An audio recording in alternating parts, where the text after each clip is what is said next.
नमस्कार दोस्तों, लेक्चर 5 में आपका स्वागत है। दोस्तों, आज के सेशन में हम वेक्टर्स के बारे में डिटेल में जानेंगे। Okay, so let's get started. तो पिछले सेशन में हमने वेक्टर क्या होता है थ्योरेटिकली समझा था, अभी हम प्रैक्टिकली करके देखेंगे। तो वेक्टर्स जो होता है न्यूमेरिक और कैरेक्टर वेक्टर्स होते हैं। तो फर्स्ट हम न्यूमेरिक वेक्टर्स के बारे में जानेंगे। तो हम पहले देखते हैं कि किस तरीके से आप एक वेक्टर क्रिएट कर सकते हो। तो फर्स्ट स्टेप आपको आर स्टूडियो खोलना है। यहाँ पर इस कंसोल में आपको आना है, मैं यहाँ पर आपको बताने वाला हूँ।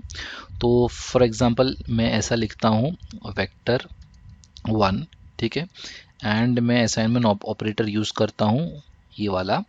एंड आपको क्या करना है, फिर एक कॉन्कैटिनेट फंक्शन यूज़ करना है, वो होता है ये सी, एंड उसके अंदर आपको वैल्यूज उसके अंदर देने होते हैं। फॉर एग्जांपल यहाँ पर 10, 20, 30 और 40 ये चीज़ मैंने दे दिया यहाँ पर, और मैंने एंटर कर दिया। तो यहाँ पर आप देख लीजिए, यहाँ पर एक ग्लोबल एनवायरनमेंट, यहाँ पर एक वेरिएबल्स या वेक्टर यहाँ पर बन गया है, वेक्टर 1। तो यहाँ पर अगर मैं लिखता हूँ कि वेक्टर 1 लिखता हूँ और मैं इसको एंटर करता हूँ, तो यहाँ पर मेरा वेक्टर क्रिएट हो गया है 10, 20, 30 और 40। तो ये क्या हो गया, एक वेक्टर हमने क्रिएट कर दिया है। तो इस तरीके से यहाँ पर असाइनमेंट ऑपरेटर इस डायरेक्शन में दिया आपने। दूसरा तरीका आप क्या कर सकते हो, आप अगर आपने ये चीज़ ऐसा लिखा, यहाँ पर C concatenate and 20, 30, 40 and 50 for example, ऐसा आपने लिखा और ये असाइनमेंट ऑपरेटर इस तरफ आपने दिया, और समझो मैं इसको नाम दे देता हूँ वेक्टर, सॉरी, वेक्टर 2। इस तरीके से मैंने नाम दे दिया, एंटर कर दिया मैंने।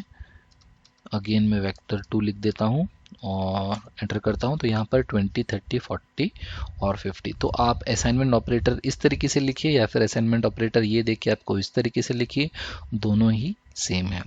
तीसरा तरीका मैं आपको बता देता हूँ। वेक्टर लिखा आपने, समझो 3, एंड आपने इज इक्वल टू लगाया, कॉन्कैटिनेट फंक्शन यूज़ किया अगेन, आपने समझो 12, 13, 14, 44, 55 ऐसा लिख दिया आपने, और एंटर किया आपने। यहाँ पर अगेन आप वेक्टर 3 क्लिक करते हैं, तो यहाँ पर आपको वेक्टर दिख जाता है 12, 13, 14, 44 और 55। तो ये तीन तरीका अभी हमने देख लिया असाइनमेंट ऑपरेटर का। यहाँ पर इस तरीके से आप कर सकते हो, यहाँ पर जो मैंने सेकेंड मेथड बताया, और एक जो थर्ड वाला इक्वल टू साइन के साथ। तो चौथा तरीका भी है यूजिंग असाइन फंक्शन। तो आपको किस तरीके से करना है वो भी मैं आपको बता देता हूँ। आपको ये असाइन लिखना है, उसके बाद यहाँ पर आपको डबल कोट्स के अंदर जो आप नाम देने वाले हो अपने वेक्टर को, वो आप लिख सकते हो। फॉर एग्जाम्पल मैं लिखता हूँ वेक्टर 4, ठीक है, कॉमा, और यहाँ पर आपको ये कॉन्कैटिनेट फंक्शन आप जैसे लिख रहे हो उस तरीके से आपको लिख देना है। यहाँ पर समझो 10, 11, 55, 77, 88 इस तरीके से मैंने बना दिया वेक्टर, और मैं यहाँ पर वेक्टर 4 लिखता हूँ, एंटर करता हूँ। तो यहाँ पर मेरा आ गया 10, 11, 55, 77 और 88। तो ये जो चीज़ हमने देखा, 4 तरीके से आप वेक्टर को बना सकते हो, या फिर जो भी असाइनमेंट ऑपरेटर, ये सिर्फ वेक्टर के लिए नहीं है। यहाँ पर ये जो इस तरीके से जो मैंने आपको पहले भी सेशन में बताया, कुछ वेरिएबल भी आपको असाइन करना है, तो आप इस तरीके से असाइन कर सकते हो। अभी वेक्टर के लिए हमने क्या देखा, या तो इस तरीके से फर्स्ट मेथड से आप करो, सेकेंड से, या फिर थर्ड से, या फिर फोर्थ से। तो चारों तरीके मैंने आपको बता दिया। यूजुअली हम क्या करने वाले हैं, या तो मैं इस इक्वल टू का यूज़ करूँगा, या फिर ये वाला असाइनमेंट ऑपरेटर का यूज़ करने वाला हूँ इस सेक्शन में, ठीक है। तो नेक्स्ट हम मूव करते हैं कैरेक्टर वेक्टर्स के बारे में। तो अभी हमने क्या देखा था, न्यूमेरिक वेक्टर्स के बारे में हमने देखा था। अब हम जो देखने वाले हैं कैरेक्टर वेक्टर के बारे में हम देखने वाले हैं। तो मैं क्या करूँगा, वेक्टर 5 नाम का एक बना देता हूँ, is equal to concatenate function कर देता हूँ मैं। यहाँ पर मैं क्या करने वाला हूँ, city1 comma, in double quotes में लिखना है आपको city2, देन कॉमा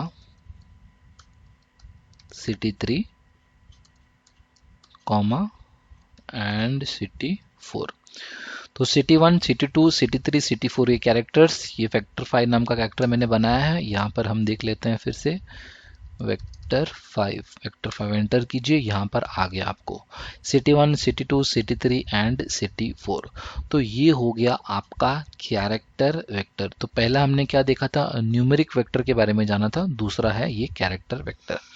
तो इसके अंदर आप कुछ ऑपरेशंस भी परफॉर्म कर सकते हो, जैसे कि ये वेक्टर 1 के बारे में अगर मैं बात करूँ, अगर आपने इसको जस्ट 1 डिवाइडेड बाय वेक्टर 1 लिख लिया अगर आपने यहाँ पर वेक्टर 1 चूज़ कर लेता हूँ मैं, समझो, एंड आपने यहाँ पर ये कर दिया तो देख लीजिए इसका रेसिप्रोकल वैल्यू आपको यहाँ पर दिख जाएगा। ठीक है, तो ये ऐसे कुछ बेसिक ऑपरेशंस आप वेक्टर के साथ कर सकते हो।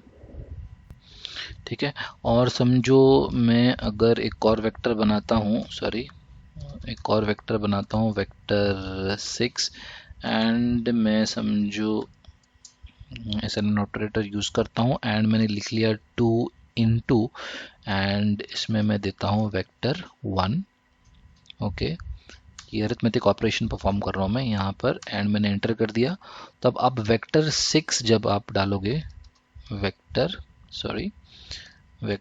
6 अगर आप क्लिक करोगे यहाँ पर आप देख सकते हो कि वैल्यूज़ जो कि यहाँ पर आपका ओरिजिनल वैल्यू क्या था 10, 20, 30, 40। यहाँ पर जो आपने लिखा है ना 1 डिवाइडेड बाय, आपने इसको सेव नहीं किया, आपने जस्ट इसका रेसिप्रोकल कंसोल में लिखा है। ठीक है, तो आपका ओरिजिनल वैल्यू अभी भी यही है 10, 20, 30, 40। तो ये 10, 20, 30, 40 आपका ओरिजिनल वैल्यू, आपने क्या किया 2 इंटू वेक्टर 1 किया और आपने वेक्टर 6 में उसका वैल्यू डाल दिया। तो इसने क्या किया 2 से मल्टीप्लाई कर दिया, तो इसका 20 हो गया, 40 हो गया, ये 60 होगा और ये 80 हो गया। लिख लीजिए 20, 40, 60 और 80, और आपका किस में स्टोर हो गया वेक्टर 6 नाम के इस वेरिएबल में, इस वेक्टर में ये स्टोर हो गया। तो एक न्यू वेक्टर क्रिएट हो गया आपका वेक्टर 6। आई होप आपको ये सेशन समझ में आया हो, पसंद आया हो। तो इस सेशन को हम कंक्लूड करते हैं, और इस सेशन में हमने क्या देखा, वेक्टर्स के बारे में देखा कि न्यूमरिक वेक्टर्स क्या होता है, कैरेक्टर वेक्टर्स क्या होता है, किस तरीके से आप एक वेक्टर क्रिएट कर सकते हो, 4 तरीके मैंने आपको बताए, और कैरेक्टर वैल्यूज़ के बारे में बताया। उसके बाद हमने कुछ जो बेसिक अरिथमेटिक ऑपरेशंस आप बोल सकते हो वो परफॉर्म करके देखा 2 into एंड देन हमने रेसिप्रोकल निकाल के देखा। तो इस तरीके से हमने कुछ ऑपरेशंस वेक्टर के ऊपर करके देखे। आई होप आपको ये वीडियो ज़रूर पसंद आया हो। अगर आपने मेरे चैनल में सब्सक्राइब नहीं किया है तो प्लीज़ सब्सक्राइब कीजिए, लाइक कीजिए, शेयर कीजिए। वीडियो देखने के लिए धन्यवाद।